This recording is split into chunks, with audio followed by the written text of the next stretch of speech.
ધાતુનો કણો છે અને આ એક ચુંબક છે.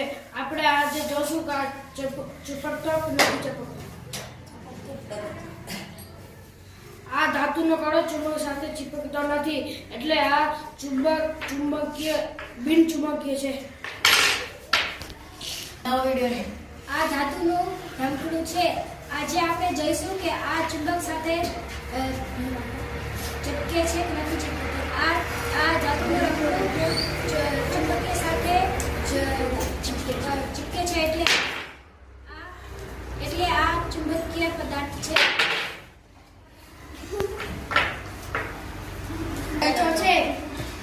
આ ચુંબક સાથે ચોટે છે કે નથી ચોટતું એ આજે આપણે જોઈશું.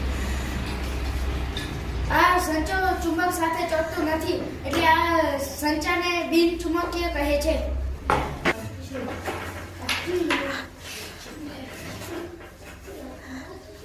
આ ધાતુનું રમકડું છે. આજે આપણે જોઈશું કે આ કણા સાથે ચોટે છે કે નથી ચીપકતું.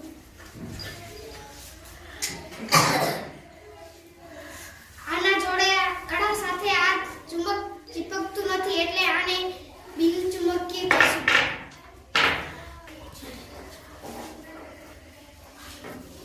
આ ધાતુનો રમકડો છે.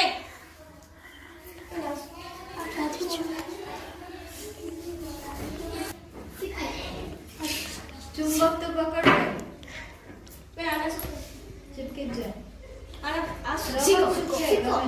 આનાથી આ ચોટે છે કે નથી ચોટતું આ આપણે જોઈશું. આ ચોટી જાય છે એને ચુંબકીય પદાર્થ કહે છે.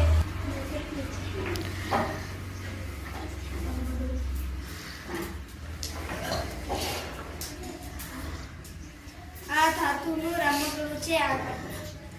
આ ચોટતું છે કે નથી ચોટતું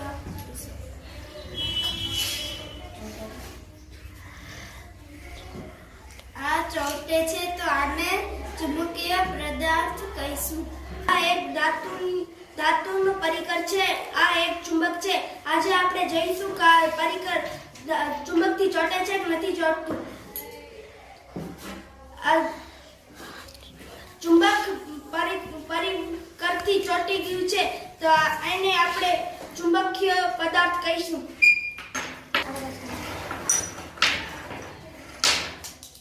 આ ધાતુનું સ્ટેપલ છે. આજે આપણે જોઈશું આ ચુંબકથી ચોટે છે કે નથી ચોટતું.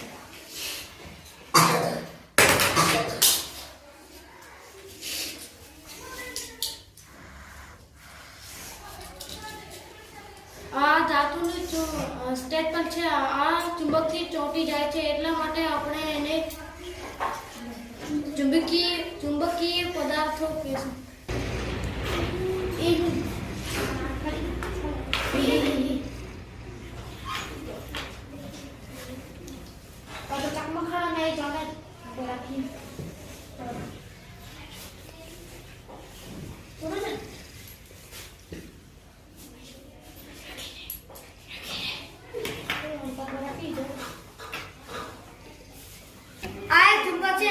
ધાતુનું રમકડું છે. આપણે જોઈશું ધાતુના રમકડા સાથે ચુંબક ચોટે છે કે નથી ચોટતું.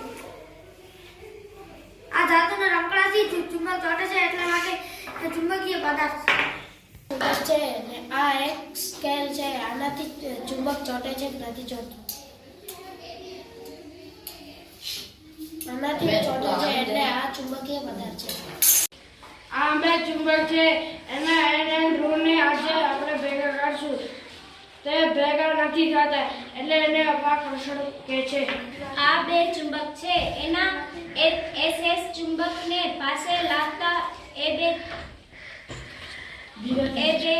ભેગા થતા નથી એટલે કે અપાકર્ષણ થાય છે.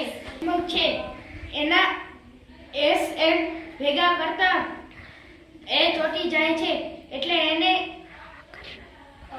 અપાકર્ષણ ધ્રુવો કહે છે. આ બે ચુંબક છે. આ બે SN છે. SN ધ્રુવ છે. આને બે ને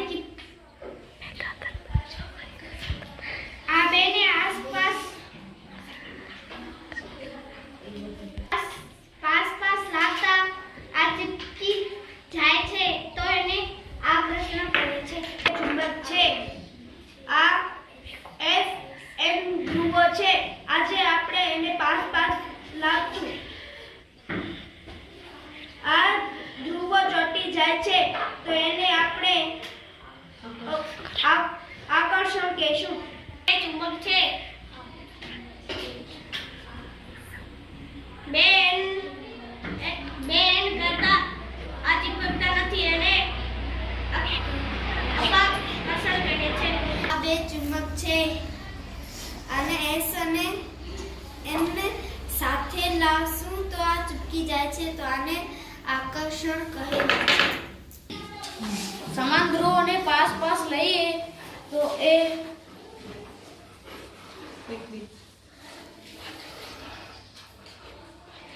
દૂર જાય છે.